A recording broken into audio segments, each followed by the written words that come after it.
السلام علیکم۔ آج 21 اگست 2022 بمطابق 23 محرم الحرام 1444 ہجری اور اتوار کا دن ہے۔ آپ دیکھ رہے ہیں اخبار 313۔ ایک شخص نے جوازات سے سوال کیا ہے کہ اہل خانہ کا خروج عہدہ 6 ماہ کا لگایا گیا ہے، ری انٹری کی مدت میں 4 ماہ باقی ہیں، اقامہ کینسل کرانے پر کیا جمع کردہ فیس واپس لی جا سکتی ہے؟ تو اس کے جواب میں جوازات نے کہا ہے کہ خروج عہدہ ویزا کے لیے جمع کرائی گئی فیس استعمال کے بعد واپس نہیں کی جا سکتی۔ واضح رہے کہ جوازات کے قانون کے مطابق خروج عہدہ ویزا یعنی ایگزٹ ری انٹری ماہانہ بنیاد پر جاری کیا جاتا ہے، جس کی فیس 100 ریال ماہانہ کے حساب سے جمع ہونے کے بعد ویزا جاری کیا جاتا ہے۔ عبادات چونکہ اللہ کے لیے ہوتی ہے اور عبادت میں جتنا ہی اخلاص ہوگا اتنی ہی اس کے اللہ کے ہاں قبولیت کے چانسز زیادہ ہوں گے۔ اس لیے حرمین کی انتظامیہ کی ہمیشہ کوشش یہ ہوتی ہے کہ عمرہ زائرین یا نماز پڑھنے والوں کے لیے ایسا ماحول مہیا کیا جائے تاکہ وہ خشوع و خضوع اور خوبصورت ماحول کے اندر عمرہ ادا کریں اور دوسرے عبادات بجا لائیں۔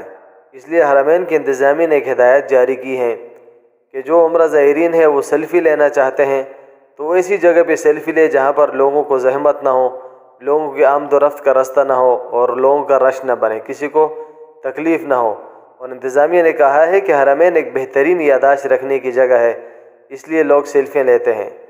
تو گویا کہ اس آخری بات کا مقصد یہی ہے کہ انتظامیہ سیلفی لینے، فوٹو لینے پہ اس لیے سختی نہیں کرتی کہ یہ بہترین یادداشت رکھنے کی جگہ ہے اور ذکریات ہے۔ تو اس لیے اگر کسی کے اخلاص میں فرق نہ آتا ہو اور لوگوں کی نماز میں اور لوگوں کی عبادات میں خلل نہ آتا ہو اور وہ سیلفی یادداشت کے لیے لینا چاہے تو اس کا انشاءاللہ مواخذہ نہیں ہوگا۔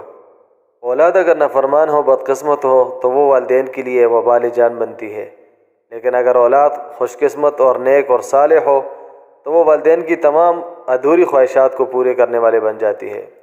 سعودی عرب کے فارمیسسٹ خاتون ڈاکٹر منار الزیر نے فارمیسی کھولنے کا خواب دیکھا، جس مقصد کے لیے اس نے اپنا گھر بھی گروی رکھ دیا، تو ان کا یہ خواب ان کی بیٹیوں نے پورا کر دیا۔ ان کی 3 بیٹیوں نے 4 دکانیں کرائے پہ لی اور اس کے اندر 4 مختلف جگہوں پہ فارمیسیاں کھولی۔ وہ کہتی ہیں یہ ہمارے لیے خواب ہی تھا، کیونکہ ہم نے پہلے کبھی یہ کام کیا نہیں تھا اور ہم اس فیلڈ میں نئے تھے، لیکن والدہ کا خواب پورا کرنا تھا تو ہم نے اس کو بسم اللہ کر کے شروع کیا۔ مملکت سعودی عرب میں جہاں پر اور قوانین کی پابندی لازمی ہے، وہاں پر سوشل میڈیا کی بھی بڑی کڑی نگرانی کی جاتی ہے۔ مکہ مکرمہ پولیس نے ایک سوشل میڈیا اپلیکیشن پر ایک لڑکی کو دھمکی دینے والے غیر ملکیوں کو گرفتار کیا ہے۔ محکمہ امن عامہ نے کہا ہے کہ غیر ملکی شہری کو حراست میں لیا ہے جس نے سوشل میڈیا پہ ایک لڑکی کو دھمکی آمیز الفاظ استعمال کیے تھے، تو لہٰذا بڑا خیال رکھنے کی ضرورت ہے کہ ایسے الفاظ استعمال نہ ہو جو کل کو یہاں پر مزدوری کے لیے آنے والوں کے لیے وبال جان بن جائے۔ آپ کے قیمتی وقت کا انتہائی شکریہ۔ اللہ حافظ۔ کے نیچے سبسکرائب کے بٹن پہ کلک کریں، بیل کے آئیکن پہ کلک کیجئے تاکہ ہر نئی ویڈیو کی نوٹیفیکیشن آپ کو مل جائے۔